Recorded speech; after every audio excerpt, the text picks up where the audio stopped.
Olá, professores! Nesse momento, nós estamos indo para o último tópico do nosso curso do módulo 1.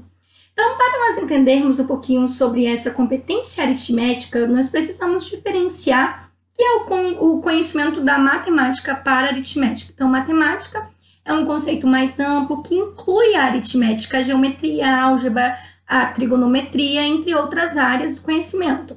A aritmética vai ser o estudo das propriedades dos números e das operações que podem ser realizadas com eles. Então, a aritmética seria conhecimento básico para que nós possamos desenvolver a competência da matemática. Dentro dessas habilidades envolvidas no processamento de informação da aritmética, nós vamos ter três tópicos principais, que é primeiro o senso numérico, o processamento numérico e então o cálculo. Então, se eu não tenho senso numérico, se eu não tenho processamento numérico, eu vou ter alguma dificuldade no cálculo, porque essas três unidades elas estão completamente interligadas. E aí vamos compreender algumas definições desses termos.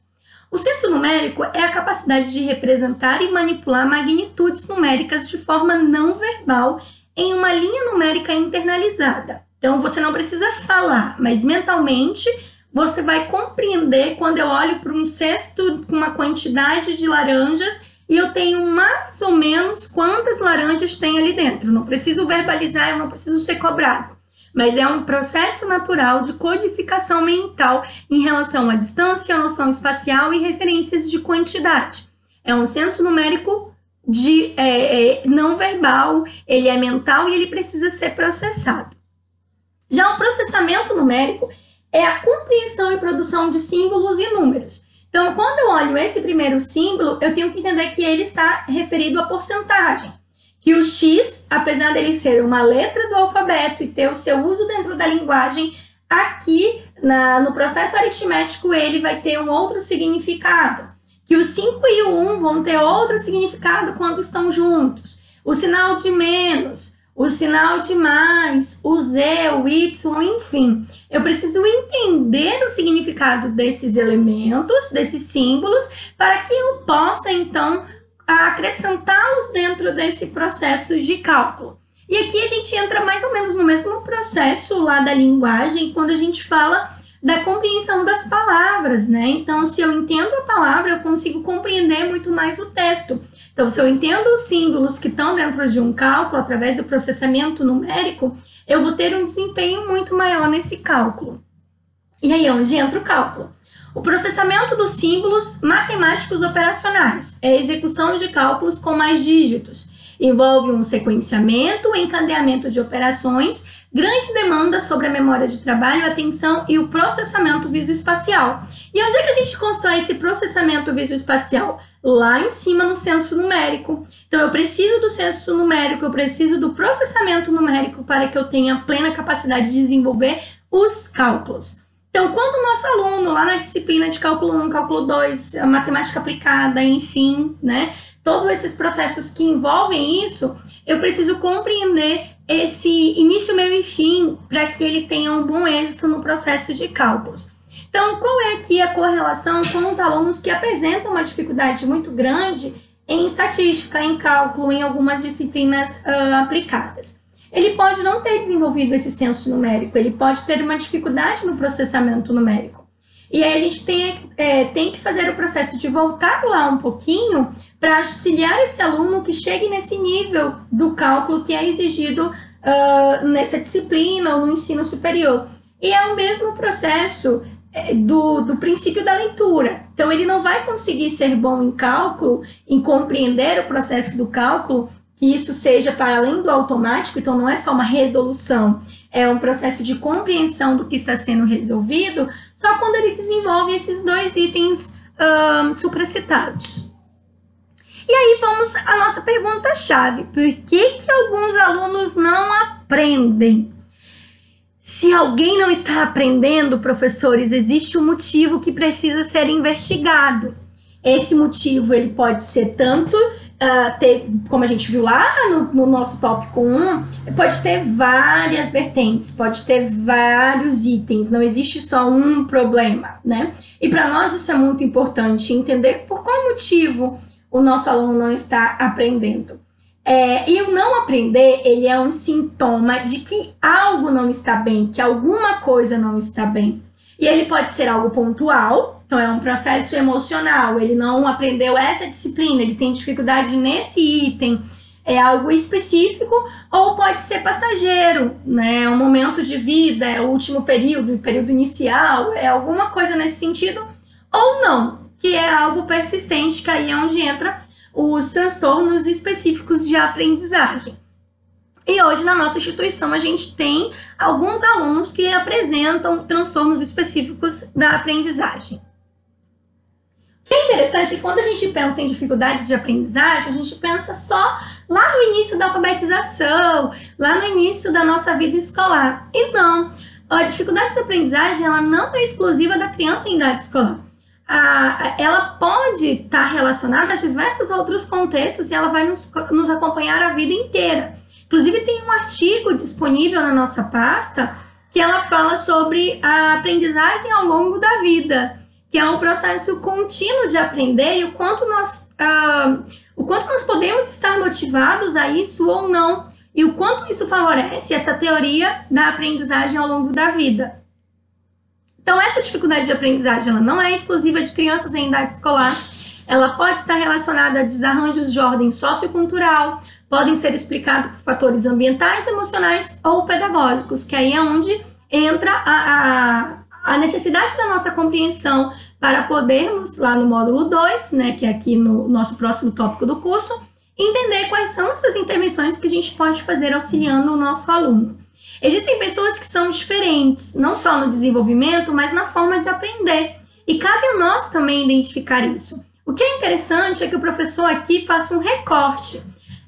Exemplo, eu tenho uma facilidade de aprendizagem muito grande do princípio verbal. Então, é mais fácil eu gravar informações, ou quando eu falo em voz alta, eu faço uma leitura em voz alta, quando eu assisto uma videoaula, quando alguém me fala sobre aquele assunto. Eu gravo com maior facilidade. Então, essa é a minha forma de aprender. Qual é a forma de aprender do nosso alunado?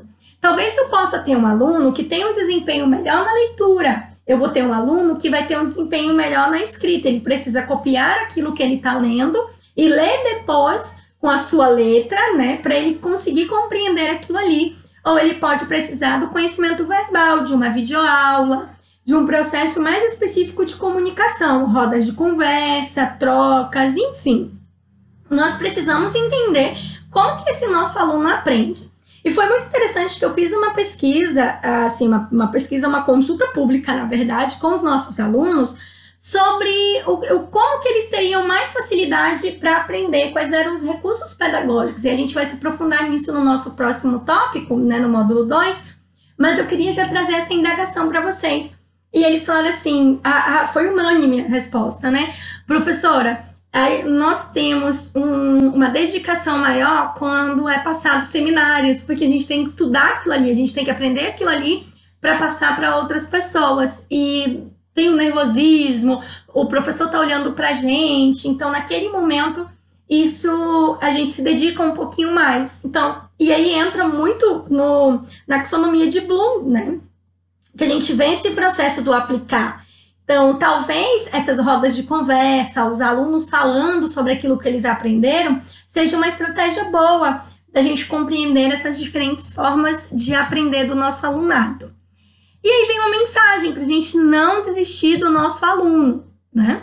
E aqui eu trouxe nesse slide esse errinho básico, que é um erro que nós estudamos lá na linguagem, para verificar se o cérebro de vocês, de uma forma muito específica, conseguiu identificar. Claro que esse erro é um erro mais fácil. E agora eu quero questioná-lo se você identifica algum outro erro nesse slide. Aqui nós temos mais um erro, né? Então percebam que o mais e o mas, ele é um processo muito complicado da gente identificar até no próprio princípio da leitura. Porque quando você lê para o princípio de adquirir aquilo ali, é um pouquinho mais complicado. Então, são esses errozinhos que às vezes passam desapercebidos que os nossos alunos também possuem e apresentam. E a gente não pode desistir do nosso aluno. Nós vamos sim conseguir. E aí eu trago para vocês agora quais são as dificuldades naturais nesse processo de aprendizagem. As dificuldades naturais, elas referem-se àquelas dificuldades experimentadas por quase todos os indivíduos, em alguma matéria ou em algum momento da sua vida escolar. Então, quando nós tivemos o início do nosso processo de alfabetização, nós apresentamos dificuldades, porque era algo extremamente novo, algo extremamente desconhecido naquele momento. E essas dificuldades naturais, elas podem ser em decorrência de alguns fatores. Da proposta pedagógica, dos padrões de exigência da escola ou dos pais. Então, quando essa escola exige mais da competência que eu tenho, quando esses pais exigem mais das competências que eu tenho ou menos. Da falta de assiduidade do aluno, então ele não entra em contato com o conhecimento no início, meio e fim, então ele acaba se perdendo. E de conflitos familiares eventuais. Então, ela tende a desaparecer a partir de um esforço maior do aprendiz ou de uma intervenção focal. Então, quando eu tenho uma dificuldade natural, que é professores, aqui o ponto principal desse conhecimento é que tudo bem se o nosso aluno apresenta uma dificuldade de aprendizagem, porque dificuldades naturais, nós temos algumas dificuldades que são naturais do processo de aquisição do conhecimento. Essa dificuldade pode estar sendo apresentada em decorrência de uma proposta pedagógica, de uma exigência maior do próprio aluno, da própria instituição de ensino ou desses responsáveis, da falta de assiduidade, de conflitos familiares eventuais. Então, nós temos pontos que podem receber uma intervenção focal ou esse aprendiz, o nosso acadêmico, ele pode intervir de uma forma ativa dentro dessa dificuldade, que é natural. Então, se a pessoa apresenta uma dificuldade em algum conhecimento, é natural. Nós não conseguimos adquirir a habilidade 100% para desenvolver todas as competências de aprendizagem. É um processo construído ao longo da vida. E aí nós vamos ter as dificuldades secundárias, que é dificuldades que surgem em decorrência de alterações primárias sobre o desenvolvimento humano, lá interligado ao desenvolvimento cerebral, e secundariamente sobre a aprendizagem. Então, eu posso ter aqui a deficiência intelectual, a deficiência sensorial, quadros neurológicos, transtornos emocionais significativos. Então, sempre que eu tenho um funcionamento cerebral que ele vai estar dentro de algum desses princípios de deficiência, de transtornos, essa pessoa ela vai ter sim uma dificuldade de aprendizagem chamada dificuldade secundária, tá? Que não tem a ver aí prioritariamente aqueles fatores das dificuldades naturais. Então, não é uma dificuldade natural, não é algo simples, não é algo do processo de aprendizagem. Aqui nós vamos ter uma dificuldade mais específica, mais profunda, que vai exigir intervenções para além daquilo que é feito em sala de aula muitas vezes.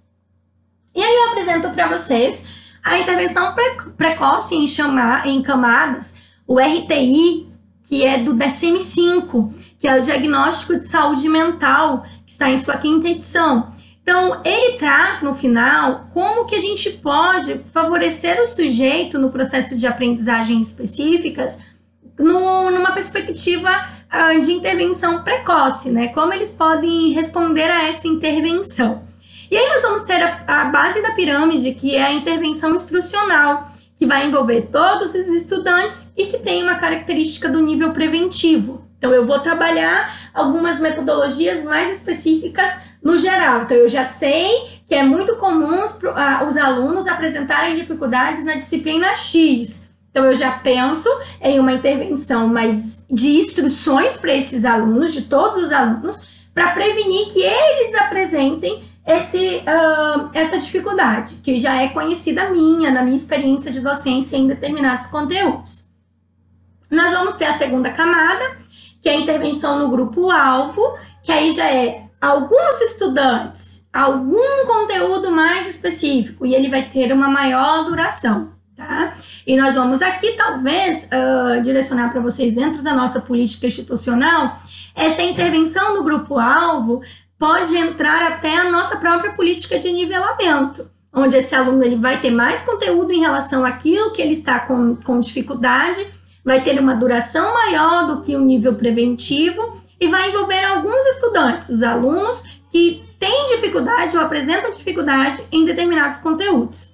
E a camada 3, né, o tópico 3, que é a intervenção remediativa. Ela já é individual, ela é de alta intensidade e tem longa duração, podendo até ser pela vida toda, que está muito interligada àquelas dificuldades secundárias de aprendizagem.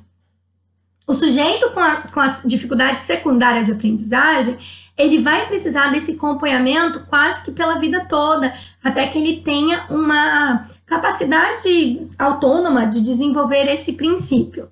Então, o topo da pirâmide, né, o terceiro item, a terceira camada, ela é iniciada no serviço psicopedagógico de apoio, mas ela não é permanente do serviço psicopedagógico de apoio. Por quê? Porque o SPA, como política institucional, ele não faz intervenções de longa duração. Ele tem uma brevidade nesse processo. Então, quase sempre nós vamos iniciar essa intervenção, mas nós vamos encaminhar esse sujeito para um processo mais amplo.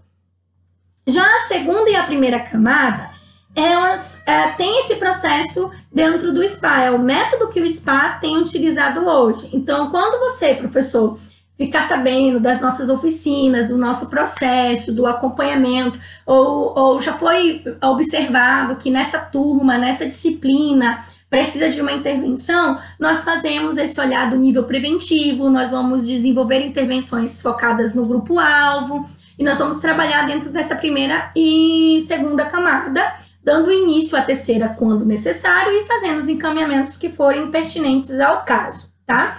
Um dos exemplos que eu posso trazer para vocês, que para nós foi assim, um divisor de águas nesse processo do nível preventivo, foi uma solicitação da direção-geral, da diretoria da instituição, que nós fizéssemos uma oficina com rotina de estudo, com métodos de estudos, com agenda de estudos, e para os primeiros períodos que iniciaram agora 2018-1.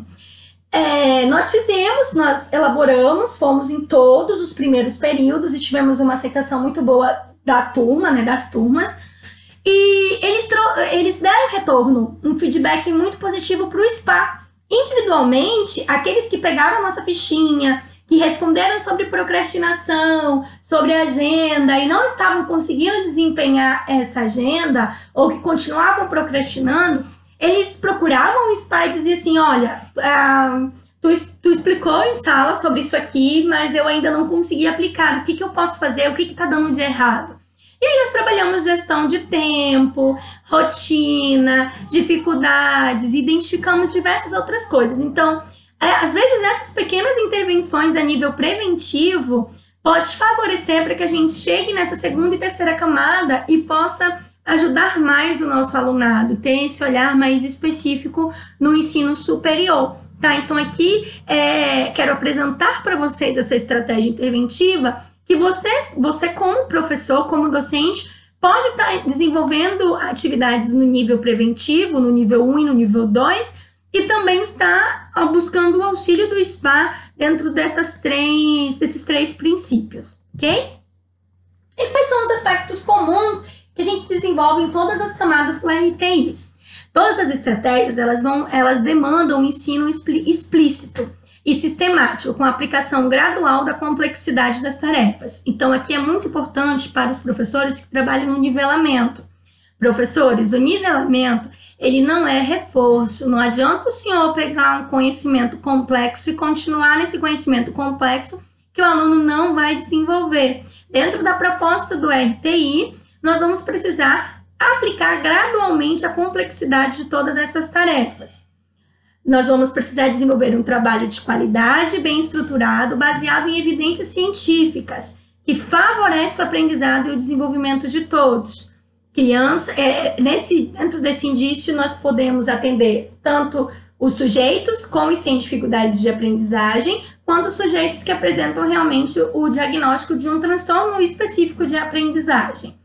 E nesse processo é muito importante compreendermos o papel da instituição de ensino, do professor, da formação desses professores e o uso de práticas baseadas em evidências. Então, não é aquilo que funciona para mim, não é aquilo que funcionou naquela turma, é aquilo que realmente eu tenho evidência científica que funciona. E se eu tiver alguma dúvida em relação a alguma metodologia, eu posso buscar o suporte do SPA. esse treinamento já é um processo dessa formação de professores para que vocês possam desempenhar melhor as suas atividades, e isso se aplica a nós também. E agora, finalizando o tópico 3 do módulo 1, eu vou apresentar o direcionamento do que vocês vão fazer a partir de agora. Então, após a leitura e estudo dessa apresentação, que nós finalizamos agora, eu vou pedir para que você leia o arquivo Raramente Existem Maus Alunos, que é um artigozinho bem antigo, com um experimento bem antigo, mas que é favorável para a gente entender essas dificuldades de aprendizagem. Vou pedir para que depois você possa estar assistindo ao vídeo Problemas de Aprendizagem, que é bem interessante, que foi do Instituto ABC. Ele está relacionado a um vídeo bem processo de escolarização, mas que muito se aplica ao nosso olhar de docente hoje e do que de fato está sendo exigido de nós docentes do ensino superior nesse momento. E, por último, é necessário que você participe do fórum com pelo menos um comentário. Então, o fórum ele já está disponível, ele já está estruturado. Ele traz algumas perguntas norteadoras. No fórum também você pode utilizar para tirar dúvidas, acrescentar tópicos, enfim. O fórum é um espaço de participação. Então eu preciso que você participe com pelo menos um comentário, uma mensagem, um direcionamento, para que a gente possa liberar então o módulo 2 para que você possa estar desenvolvendo o nosso curso, tá? E todos os materiais que foram utilizados na construção desse conteúdo, desse slide, de tudo que eu pontuei para vocês e comentei, eles estão disponíveis na pasta do módulo 1, artigos complementares e artigos para estudo. Sintam-se à vontade para utilizar nesse momento e em qualquer outro momento, que é um material que nós disponibilizamos para que vocês possam se aprofundar nesse conhecimento. E dentro disso nós agradecemos a atenção de todos vocês e agora vamos fazer as nossas atividades para ir ao módulo 2.